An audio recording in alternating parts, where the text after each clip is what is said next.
What is up, everybody? My name is Adam and welcome back to Broke Man Finance. Today we're going to look at three popular penny stocks that have gotten some good news here recently. We're going to look at Interscope here in Technologies, ticker symbol INND. We're going to take a look at Zomedica, ticker symbol ZOM. And we're also going to take a look at Illustrato Pictures International, ticker symbol ILUS. Now, I know you may not be interested in all three. Maybe you're just invested or you're just watching one out of the three. So if that's the case, then I'm going to put some timestamps down below in the description box so that way it makes it a little bit easier for you. Or if you're interested in all three, or if you just want to hear some penny stock info, but then by all means, stick around. And while you're here, do me a favor and make sure you smash that like button and you remember to subscribe. And let me know a penny stock that you are digging right now, and let me know that in the comment section below. First up, Ilus. When we first started talking about Ilus, they were trading for around the 10-cent mark, and that was just a few weeks ago. Since then, and at the time of this filming, they are now up to 36 cents, but that's still down from the high that they hit of 48 cents. But why such a big jump, and what does it look like? Where does it look like this thing is going to? Well, the overall sentiment for Ilus is pretty bullish with most analysts right now. They continue to acquire companies. They just acquired 2 more companies, and they will be announcing the name of those companies very soon. The company has already completed 4 acquisitions in 2021, including that of BCD Fire on April 12th. BCD Fire was already awarded 3 contracts in the third quarter of 2021 valued at $1.5 million. The company has now been awarded a $1 million contract for the second phase of the Burj 2020 project. BCD Fire is in the process of hiring an additional 45 technicians and an additional salesperson.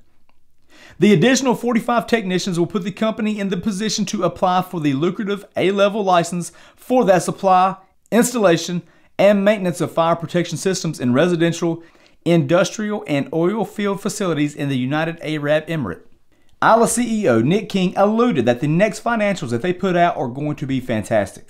Ilus just closed out its best quarter yet, and we are looking forward to releasing an update on this in the next week or so once the team has finished consolidating the figures. So if the numbers are as good as Mr. King is saying, then I fully expect that share price to see some kind of pop within the next week or so. On September 28th, Ilus announced that it has officially agreed to terms for the purchase of a profitable US-based firefighting equipment distributor which holds multiple exclusive distribution contracts for the sales and servicing of some of the world's largest firefighting equipment brands and has a current annual turnover of $3 million. The company also recently confirmed it is also currently working on more than 10 new partnerships and projects. For instance, Takeleap Virtual Reality training. It's a platform where the software development for fire extinguisher training and CPR training is completed, and as a first step towards sales, BCD Fire has recently hired a new salesperson to promote and sell this technology in Dubai. The firefighting drone partnership, and one of the ones I'm more interested in, whereby the large firefighting drone has the capacity to carry up to 1 ton of weight. This technology is currently undergoing proof of concept testing in Europe, but that could be a big moneymaker. As you can see, Ilus has a lot going on and they are growing really aggressively. I fully expect Illustrato to be on that NASDAQ within the next year. Next up is Interscope here in Technologies, INND. I've explained my aggravation with INND in past videos, and I've been super bullish on the market. Once the FDA opens the floodgates, I'm very bullish on the money that can be made in this industry, but I've been a little underwhelmed by the CEO and just the path that Interscope's been going down here recently. And people have been calling for the resignation of CEO Matthew Moore, but it's really hard to say yet because the FDA hasn't opened up those floodgates, like I mentioned, to those over-the-counter sales. But there are a lot of people holding bags right now, and the frustration is growing. But the good news is that Interscope here in Technologies is making some type of moves because they just acquired the assets and operations of iHear Medical Incorporated for an undisclosed amount. The deal significantly boosts Interscope's position in the emerging market of direct-to-consumer and over-the-counter hearing products, an important development in the run-up to the FDA's expected release next month of new regulations for hearing aids that can be sold in stores without a prescription. I'm not going to hold my breath on the FDA release. I've heard that before. I've said it before.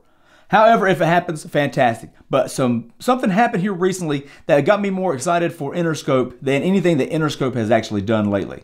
On September 22nd, 2021, Ergo disclosed that it is the target of a criminal investigation by the U.S. Department of Justice, the DOJ, related to insurance reimbursement claims that the company had submitted on behalf of its customers covered by federal employee health plans. The company further stated that, as previously disclosed, the company has been the subject of an ongoing claims audit by an insurance company that is the company's largest third-party payer. Finally, the company announced that it is withdrawing its financial guidance for the fiscal year ending December 31st, 2021.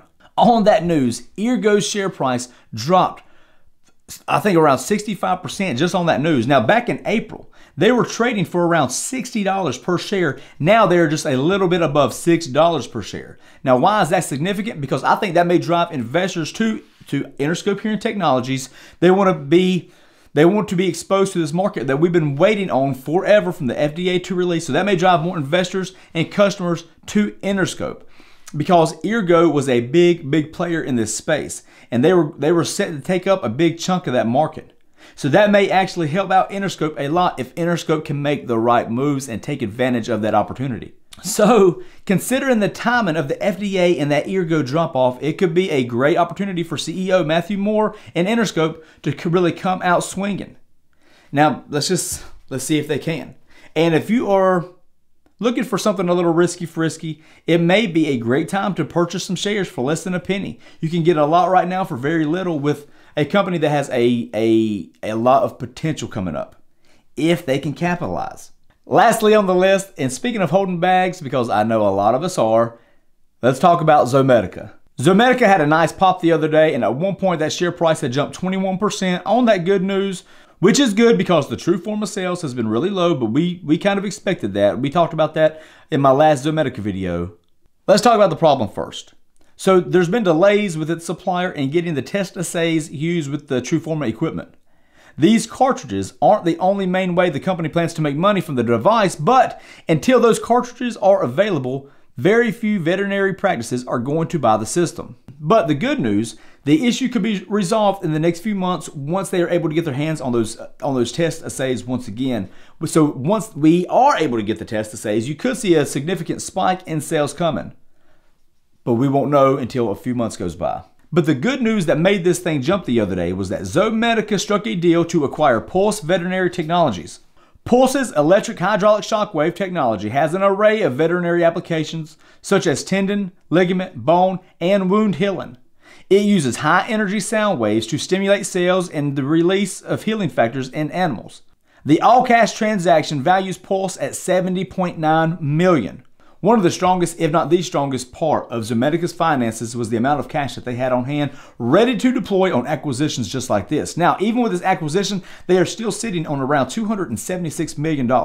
So, I fully expect Zomedica to make some more strategic acquisitions moving into the future, but it's going to have to make sense, and I fully expect them to keep on just upping that capacity for TrueForma and keep on leveling up on that staple product that they have. They also announced a CEO succession plan. Current CEO Robert Cohen officially will retire on October 31st. Zomedica announced that Larry Heaton would be the new president and would take the reins as CEO once Robert was officially done. Mr. Heaton brings to Zomedica more than 35 years of executive leadership and operations experience from the medical device and biotechnology industries with an extensive focus on commercialization and business development. So let's see what you can do, Larry. We're counting on you. If you're an investor with an appetite for risk, then you may want to consider Zomedica. But hey, I get it. A lot of people felt like it was a pump and dump. There's a lot of people holding bags right now, just waiting for it to get back to that average cost. Then they're going to bail out. But Zomedica is a young company. They are in an extremely fast-growing industry. They have legitimate products. I have spoke to veterinarians myself, that like the Zomedica product. They've had issues with the assays. They've had issues with the distributor. They've had a lot of speed bumps in that road, in that pathway to success. But I think over time, all of that stuff will be worked out, and we will see those sale numbers starting to increase over the next few quarters. So I'm still saying over the next 3 to 5 years, I believe Zomedica can still be okay. I think they will still be successful. However, if you're not the risky frisky type, then I would probably leave this one alone, and I would probably leave all three alone because they're all penny stocks. Super volatile, super risky. Anyway, we will see what the next 6 months has in store for these three companies. A lot of potential, but also a lot of risk. I appreciate you hanging out and watching. Hope you remember to subscribe, like the video, and we will see you next time.